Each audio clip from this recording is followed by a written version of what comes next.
दोस्तों, अगर आपका या आपके परिवार में किसी का भी खाता इंडिया पोस्ट पेमेंट बैंक में है तो ये वीडियो आपके लिए है। सरकार के भरोसेमंद पोस्ट ऑफिस बैंक को लेकर एक बेहद चौंकाने वाली रिपोर्ट सामने आई है। भारत के सबसे बड़े सरकारी ऑडिटर यानी सीएजी ने संसद में एक रिपोर्ट पेश की है और इस रिपोर्ट ने आईपीपीबी की सुरक्षा और सिस्टम की पोल खोल कर रख दी है। क्या है पूरा मामला, आइए जानते हैं इस वीडियो में।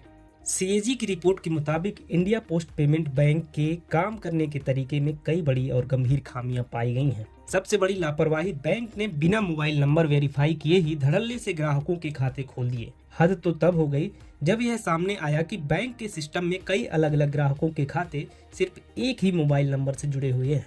बैंकिंग सिक्योरिटी के लिहाज से यह एक बहुत बड़ी सिस्टमेटिक चूक है। इसके अलावा जिस डोर स्टेप बैंकिंग यानी घर तक बैंकिंग सेवा पहुंचाने का बैंक दावा करता था, उसका हाल भी पूरा है। ग्राहकों की तरफ से आई ढेरों रिक्वेस्ट या तो पेंडिंग पड़ी हैं, कैंसिल हो गई हैं या उन पर कोई एक्शन ही नहीं लिया गया। नतीजा, बैंक के लाखों खाते आज की तारीख में निष्क्रिय पड़े हैं। अगर आप आईपीपीबी या यूपीआई इस्तेमाल करते हैं तो शायद आपको भी ट्रांजैक्शन फेल होने की समस्या आई होगी और इसके आंकड़े भी डराने वाले हैं।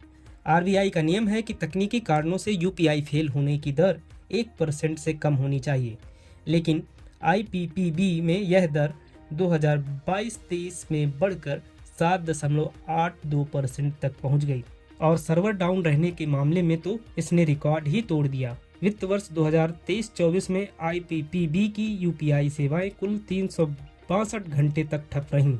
जरा तुलना कीजिए, उसी दौरान फिनो पेमेंट्स बैंक सिर्फ 19 घंटे, एयरटेल 52 घंटे और पेटीएम पेमेंट बैंक 0 घंटे डाउन रहा।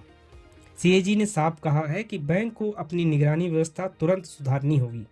अब आप सोच रहे होंगे कि सीएजी कौन है जितने इतनी बड़ी रिपोर्ट दी है। सीएजी को आसान भाषा में समझें तो यह भारत के सरकारी खजाने का सबसे बड़ा रखवाला है। यह कोई आम सरकारी विभाग नहीं, बल्कि संविधान के अनुच्छेद 148 के तहत बनाया गया एक स्वतंत्र ऑडिटर है।